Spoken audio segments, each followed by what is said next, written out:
नमस्कार, मैं अशोक विश्वकर्मा हिंदी परख में आपका स्वागत है। आज के विषय है जीएसएससी हिंदी पेपर 2 के मॉडल टेस्ट पेपर, जिसके अंतर्गत हम लोग पढ़ेंगे 100 महत्वपूर्ण प्रश्नोत्तर।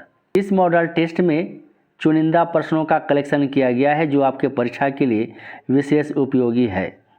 पहला प्रश्न है, गारसा दत्तासी ने सबसे पहले हिंदी साहित्य का इतिहास किस भाषा में लिखा था? अंग्रेजी, रूसी, जर्मन, फ्रेंच। से उत्तर है फ्रेंच। मैं उपहार में देने की वस्तु शीतल मणि नहीं हूँ, मुझ में रक्त की तरह लालिमा है, मेरा हृदय उष्ण है और आत्मसम्मान की ज्योति है, उसकी रक्षा मैं ही करूँगी। यह कथन किसका है? से उत्तर है ध्रुव स्वामिनी का है, जो जयशंकर प्रसाद रचित नाटक है ध्रुव स्वामिनी। प्रश्न है, स्त्रियों के इस बलिदान का भी कोई मूल्य नहीं, कितनी असहाय दशा में अपने निर्बल और अवलंबन खोजने वाले हाथों से यह पुरुषों का चरण पकड़ती है। यह कथन बताना है, यह किसका कथन है? से उत्तर है यह मंदाकिनी का कथन है, जो ध्रुव स्वामिनी नाटक की एक पात्रा है। हिंदी साहित्य का सर्वप्रथम काल विभाजन किसने किया था? से उत्तर है जॉर्ज ग्रियर्सन ने किया था हिंदी साहित्य का काल विभाजन। रबड़ छंद या केचुआ छंद किस कवि की कविताओं को लक्ष्य कर कहा गया है? से उत्तर है सूर्यकांत त्रिपाठी निराला। पुरुषों ने स्त्रियों को अपनी पशु संपत्ति समझकर उस पर अत्याचार करने का अभ्यास बना लिया है, यह किसका कथन है? सही उत्तर है ध्रुव स्वामिनी का कथन है। मिस पॉल किस मछली के लिए सब्बरवाल तथा एटकिंसन को बोलती है? से उत्तर है ट्राउट मछली। मिस पॉल के घर किस लेखक की पुस्तक थी? से उत्तर है बर्ट्रेड रसेल की पुस्तक थी। उस पुस्तक का नाम है कॉन्क्वेस्ट ऑफ हैप्पीनेस। गजाधर बाबू की दोबारा नौकरी कहाँ लगी थी? तो सही उत्तर है रामजी मल की चीनी मिल में। गोदान में बाहर से तितली पर अंदर से मधुमक्खी स्वभाव वाली कौन पात्र है? तो सही उत्तर है मालती पात्र है, जो गोदान उपन्यास की है।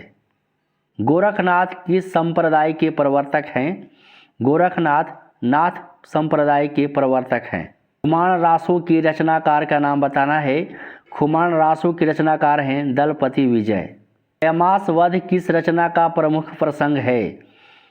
कैमास वध पृथ्वीराज रासो की प्रमुख प्रसंग है। आधी अधूरी नाटक का पहला मंचन कहाँ हुआ?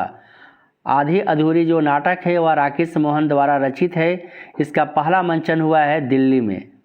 महेंद्रनाथ का अक्सर बाहर रहने वाले दिन कब था? महेंद्रनाथ आधी अधूरी नाटक का पात्र है। से उत्तर है शुक्र और शनिवार। आधी अधूरी नाटक की नायिका सावित्री को निक नेम कुक्कू किसके द्वारा दिया गया था? सावित्री का निक नेम कुक्कू जगमोहन के द्वारा दिया गया था। अशोक की प्रेयसी का क्या नाम था? अशोक सावित्री का बड़ा बेटा है और यह आधी अधूरी नाटक का एक पात्र है। उसकी प्रेयसी का नाम है वरुणा। क्या एक राजा का प्रतिशोध, क्या एक नारी को कुछ लिए बिना नहीं हो सकता? यह किसका कथन है? यह कथन है कोमा का, जो ध्रुव स्वामिनी नाटक का एक पात्र है। संत कवियों पर निम्नलिखित में किसका प्रभाव नहीं है? प्रभाव नहीं है बताना है। से उत्तर है भागवत धर्म का। इस्लाम धर्म, नाथ पंथ, उपनिषद का प्रभाव संत कवियों की रचनाओं पर दिखलाई पड़ता है। किस रस को रस का राजा कहा जाता है? से उत्तर है श्रृंगार रस को रस का राजा कहा जाता है। शांत रस का अस्थायी भाव बताना है। शांत रस का अस्थायी भाव है निर्वेद। अगला प्रश्न है, अष्टछाप की स्थापना कब हुई थी? अष्टछाप की स्थापना 1565 ईस्वी में हुई। इसके संस्थापक हुए गोस्वामी विठलनाथ। गोस्वामी विठलनाथ वल्लभाचार्य के पुत्र हैं। वल्लभाचार्य जो पुष्टि मार्ग के प्रवर्तक हुए। रामचंद्र शुक्ल ने प्रथम नाटककार किसे माना है? से उत्तर है विश्वनाथ को। हरिश्चंद्र को भारतेंदु की उपाधि किसने प्रदान की? से उत्तर है पंडित रघुनाथ ने प्रदान की। 25वां प्रश्न है, बंद गले का कोट और टोपी किस पुरुष की पोशाक है? या आधी अधूरी नाटक से संबंधित प्रश्न है। तो सही उत्तर है सिंघानिया का। सिंघानिया का पोशाक है बंद गले का कोट और टोपी। जगमोहन का पोशाक है टी शर्ट। जोनेजा का पोशाक है लंबा कोट और महेंद्र नाथ का पोशाक है केवल कमीज। अशोक कितना पढ़ा लिखा था? तो सही उत्तर है स्नातक अनुत्तीर्ण। वह बीएससी तृतीय वर्ष में वह क्या हो गया था? फेल हो गया था। अशोक पहले किस विभाग में नौकरी करता था? सही उत्तर है एयर फ्रीज में। आधी अधूरी नाटक का खुला मंचन कहाँ हुआ था? आधी अधूरी नाटक का पहला खुला मंचन हुआ था मुक्ताकाशी त्रिवेणी में। भारतेंदु का प्रथम नाटक माना जाता है। भारतेंदु का प्रथम नाटक विद्या सुंदर है। इसका रचना काल है 1868 ईस्वी। यह अनुदित नाटक है यतीन्द्र मोहन ठाकुर द्वारा रचित, जो बांग्ला में लिखा हुआ है चौर पंचाशिका का हिंदी अनुवाद है विद्या सुंदर। प्रेम जोगिनी का रचना काल है 1875 ईस्वी। चंद्रावली का रचना काल है 1876 ईस्वी। नील देवी का रचना काल है 1881 ईस्वी। नाटक निबंध के रचनाकार हैं भारतेंदु हरिश्चंद्र। हिंदी का पहला दुखांत नाटक किसे माना जाता है? हिंदी का पहला दुखांत नाटक है प्रेम मोहिनी को कहा जाता है। सही उत्तर है सूर्यकांत त्रिपाठी निराला को महाप्राण कहा जाता है। प्रथम गीति नाट्य है करुणालय। यह जयशंकर प्रसाद द्वारा रचित गीति नाट्य है। कबीर के अनुसार मोक्ष का अर्थ है। कबीर के अनुसार मोक्ष का अर्थ है आत्मा परमात्मा के द्वैत भाव की समाप्ति। कहता कागज की लेखी, मैं कहता आखिन की देखी, यह किसका कथन है? यह कथन है कबीरदास का। तुलसी के काव्य में किस विशेषता को लक्ष्य कर रामचंद्र शुक्ल ने उन्हें भक्ति काल का सर्वश्रेष्ठ कवि माना है? तो उस विशेषता को बताना है। तुलसीदास की जो काव्य की विशेषता है वह है लोक मंगल की भावना। तुलसीदास का जन्म बांदा जिले के किस ग्राम में हुआ था? सही उत्तर है राजापुर। पुष्टि मार्गीय में भक्ति में पुष्टि का अर्थ है, पुष्टि मार्ग के प्रवर्तक हुए वल्लभाचार्य, और पुष्टि का अर्थ बताना है यहाँ पर, वह है भगवान की कृपा यानी भगवत कृपा। प्रत्येक देश का साहित्य वहाँ की जनता के चित्तवृत्तियों का संचित डैश होता है। इस कथन में रिक्त स्थान की पूर्ति हेतु सही शब्द का चयन कीजिए। तो सही उत्तर होगा प्रतिबिंब। प्रत्येक देश का साहित्य वहाँ की जनता के चित्तवृत्तियों का संचित प्रतिबिंब होता है। यह कथन है आचार्य रामचंद्र शुक्ल का। सरहप्पा किस संप्रदाय के कवि हैं? सरहप्पा सिद्ध संप्रदाय के कवि हैं। आदिकाल के संदर्भ में कौन सा कथन असत्य है? असत्य बताना है। सही उत्तर है आदिकाल में धार्मिक साहित्य का अभाव है। संदेश रासक किस प्रकार की काव्य कृति है? संदेश रासक के रचनाकार हैं अब्दुल रहमान और यह एक विरह संदेश काव्य है। गोरखनाथ किसके शिष्य थे? सही उत्तर है मत्स्येंद्रनाथ। केवल कविता के लिए कविता करना तमाशा है, कथन की मूल व्यंजना क्या है? तो सही उत्तर है कल्याणकारी होना चाहिए। संतो भाई, यहाँ संतो होगा, संतो भाई आई ज्ञान की आंधी रे, शीर्षक पद के रचनाकार का नाम बताना है। सही उत्तर है कबीरदास। भाषा पर कबीर का जबरदस्त अधिकार था, वे वाणी के डिक्टेटर थे। यह कथन किसका है? यह कथन है हजारी प्रसाद द्विवेदी का। अगला प्रश्न है तुलसीदास की भक्ति में किस भाव की प्रधानता है? तो सही उत्तर है दास्य भाव की प्रधानता है। सखा भाव सूरदास की है और माधुर्य भाव मीरा की है। सूरदास द्वारा रचित दृष्टकूट पदों का अर्थ क्या है? सही उत्तर है अर्थ गोपन शैली के पद। भ्रमर गीत में गोपियाँ किससे तर्क वितर्क करती है? भ्रमर गीत जो प्रसंग है वह सूर सागर का है और यह गोपियाँ तर्क वितर्क करती हैं उद्धव से। अगला प्रश्न है रीतिकाल में किस भाषा का साहित्यिक सौंदर्य पूर्ण रूप से व्यंजित हुआ है? सही उत्तर है ब्रज। रीतिकाल में ब्रज भाषा में साहित्य की रचना की गई है? 50वां प्रश्न है, रीति सिद्ध काव्य से तात्पर्य क्या है? तो सही उत्तर है विभिन्न काव्यांगों का परिचय देने वाला काव्य। अगला प्रश्न है, भूषण का वास्तविक नाम क्या था? भूषण वीर रस के कवि हुए और इनका वास्तविक नाम था घनश्याम।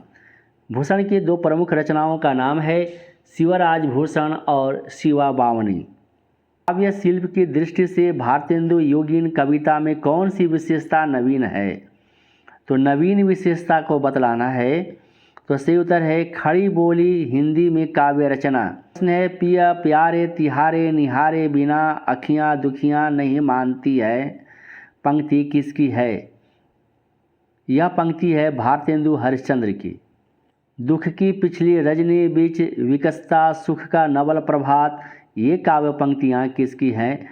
तो सही उत्तर है जयशंकर प्रसाद की। मैलांचल किस प्रकार का उपन्यास है? सही उत्तर है आंचलिक उपन्यास है और यह फणीश्वर नाथ रेणु द्वारा रचित है। निम्नलिखित में से किस आचार्य ने रस को काव्य का मुख्य तत्व माना है? सही उत्तर है भरत मुनि। अगला प्रश्न है, कविता में काव्य समय का क्या अर्थ है? काव्य समय का अर्थ है काव्य परंपरा की रूढ़ियाँ। आचार्य वामन ने काव्य के कौन से दो मुख्य प्रयोजन बताए हैं? तो आचार्य वामन के अनुसार काव्य की दो मुख्य प्रयोजन है कीर्ति और प्रीति। निम्नलिखित में कौन वर्णिक छंद हैं? तो छंद के दो प्रकार हैं, वर्णिक छंद और मात्रिक छंद। सही उत्तर है सवैया। सवैया वर्णिक छंद है, दोहा सोरठा रोला मात्रिक छंद है। छंद अलंकार रस से संबंधित वीडियो आपने नहीं देखा है तो आई बटन पर क्लिक करके देख सकते हैं। चिर जीवो जोरी जरी क्यों न सने गंभीर, को घटी है वृषभानुजा वे हलधर के वीर। इस काव्य पंक्ति में कौन सा अलंकार है?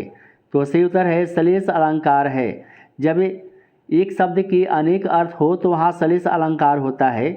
सलेस का शाब्दिक अर्थ होता है चिपकना। यहाँ वृषभानुजा और हलधर की यहाँ पर दो दो अर्थ है। वृषभानुजा का पहला अर्थ है राधा और दूसरा अर्थ है गाय, और यहाँ पर जो हलधर के अर्थ हुआ बलराम जो कृष्ण के बड़े भाई, और दूसरा अर्थ हुआ यहाँ पर बैल।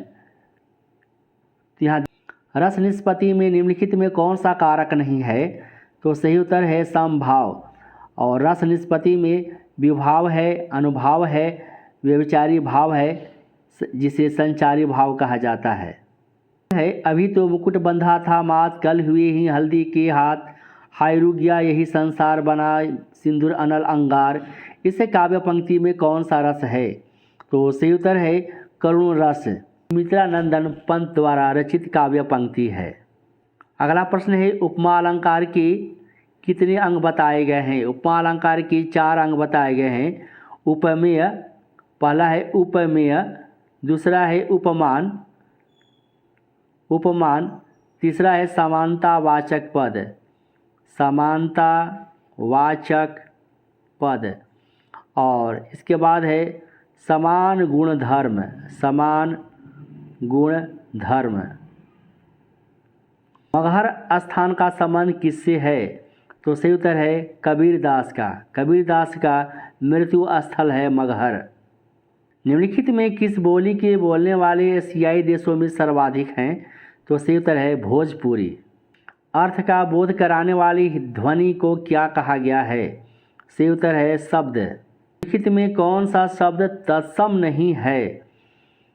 तो सही उत्तर है अंधेरा। अंधेरा तद्भव शब्द है, तो अंधेरा का तत्सम क्या होगा? अंधकार, अंधकार। और तत्सम जो संस्कृत निष्ठ शब्द होता है और तद्भव जो संस्कृत से उत्पन्न होता है। निम्नलिखित में कौन तद्भव शब्द है? तो सही उत्तर है उपयुक्त सभी। कुम्हार, काठ, आग तद्भव शब्द है, तो कुम्हार का तत्सम क्या होगा? कुंभकार, कुंभकार। और काठ का तत्सम होगा काष्ठ,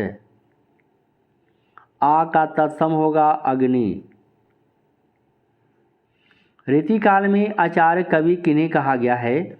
तो सही उत्तर है काव्य शिक्षा हेतु लक्षण ग्रंथों की रचना करने वाले कवि। इनके दोहे क्या हैं? रस की छोटी छोटी पिचकारियाँ। यह कथन किस कवि के संदर्भ में है? तो सही उत्तर है बिहारी लाल, और यह कथन है आचार्य रामचंद्र शुक्ल का। नवयुग का अग्रदूत निम्नलिखित में किसे कहा गया है? सही उत्तर है भारतेंदु हरिश्चंद्र को। हम क्या थे, क्या हो गए हैं और क्या होंगे अभी, आओ बिचारे आज मिलकर ये समस्याएं सभी। ये काव्य पंक्ति किसकी है? सही उत्तर है मैथिली शरण गुप्त का। द्विवेदी युग की वह कौन सी काव्य प्रवृत्ति है जिसके विरोध स्वरूप छायावाद का जन्म हुआ है? सही उत्तर है इतिवृत्तात्मकता। निम्नलिखित में कौन सी विशेषता छायावादी काव्य की है? तो सही उत्तर है उपरोक्त सभी। आत्म अभिव्यक्ति, प्रेम का उदात्त चित्रण, वेदना निराशा की अभिव्यक्ति छायावादी काव्य की विशेषताएं हैं। 75वां प्रश्न है जो घनीभूत पीड़ा थी मस्तक में स्मृति सी छाई, दुर्दिन में आंसू बनकर वह आज बरसने आई। ये काव्य पंक्तियाँ किसकी है? ये काव्य पंक्तियाँ हैं जयशंकर प्रसाद की। है प्रयोगवाद का आरंभ किस तार सप्तक से माना गया है?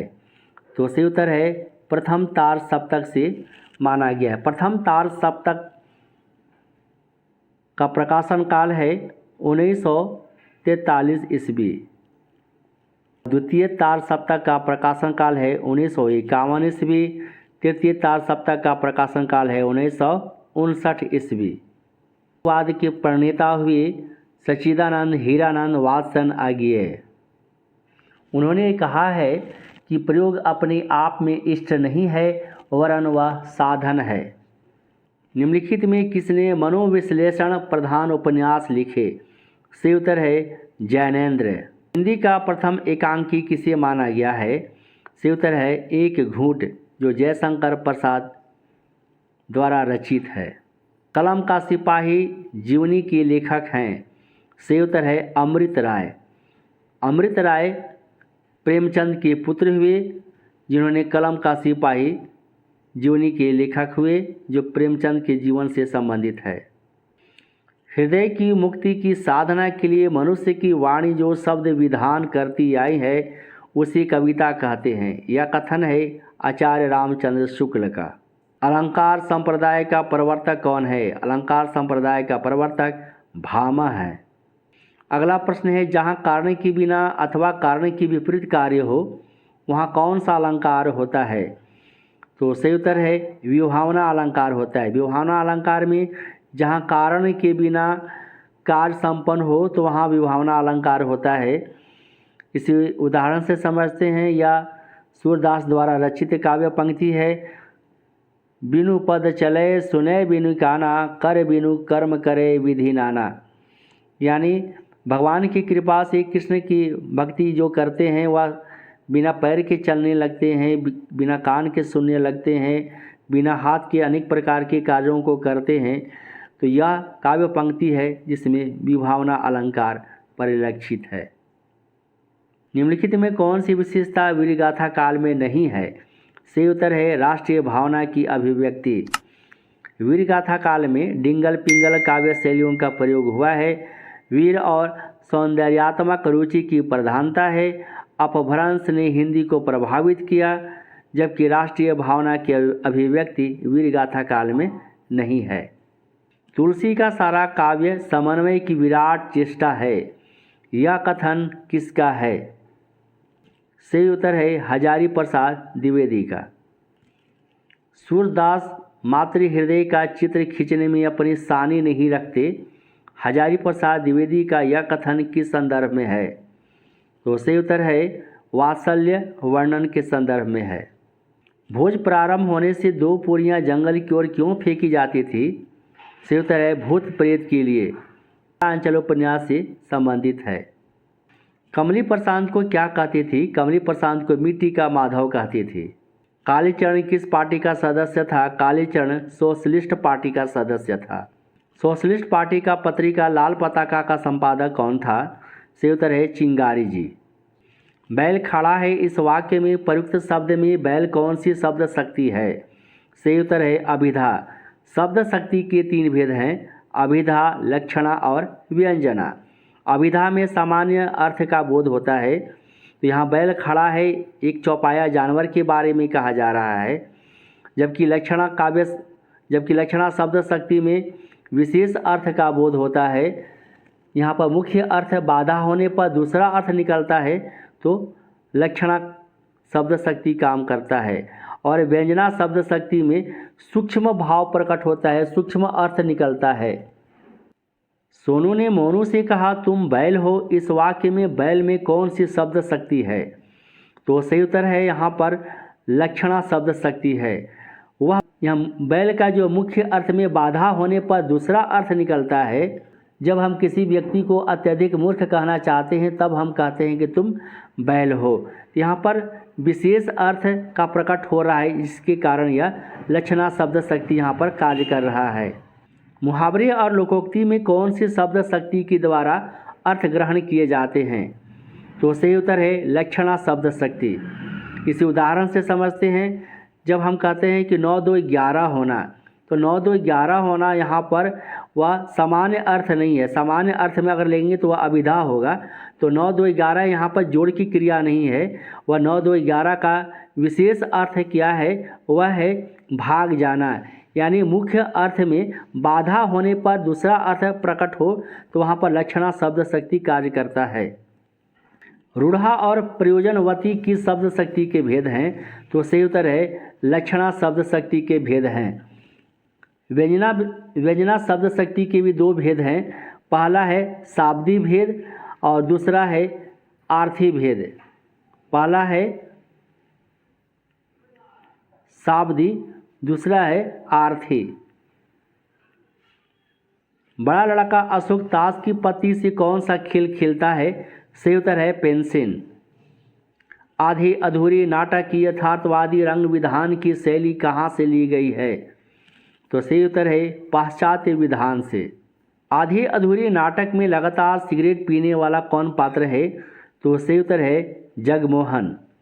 छोटी लड़की किस पत्रिका को छुप छुप कर पढ़ना चाहती थी? सही उत्तर है कैसनोवा। छोटी लड़की का नाम है आधी अधूरी नाटक में किन्नी और इसकी बड़ी बहन का नाम है बिन्नी। मोहन राकेश के किस नाटक या एकांकी को कमलेश्वर ने पूरा किया? तो सही उत्तर है पैरों तले जमीन। यह एक एकांकी है, मोहन राकेश द्वारा रचित है। आधी अधूरी नाटक आज के इंसान के जिंदगी को आज के मुहावरे में पेश करता है। यह किसका कथन है? यह कथन है नेमीचंद जैन का। अंतिम प्रश्न है ध्रुव स्वामी नाटक का प्रकाशन वर्ष क्या है? तो सही उत्तर है 1933 ईस्वी। यह ध्रुव स्वामी नाटक जयशंकर प्रसाद द्वारा रचित है। अच्छा लगा आप हमें कमेंट कर बताएं। यदि चैनल पर पहली बार आए तो हिंदी पढ़ को सब्सक्राइब करें, बेल आइकन को प्रेस करें ताकि नोटिफिकेशन आपके पास समय पर पहुंच सके। वीडियो को लाइक और अपने साथियों के बीच शेयर करें। नमस्कार।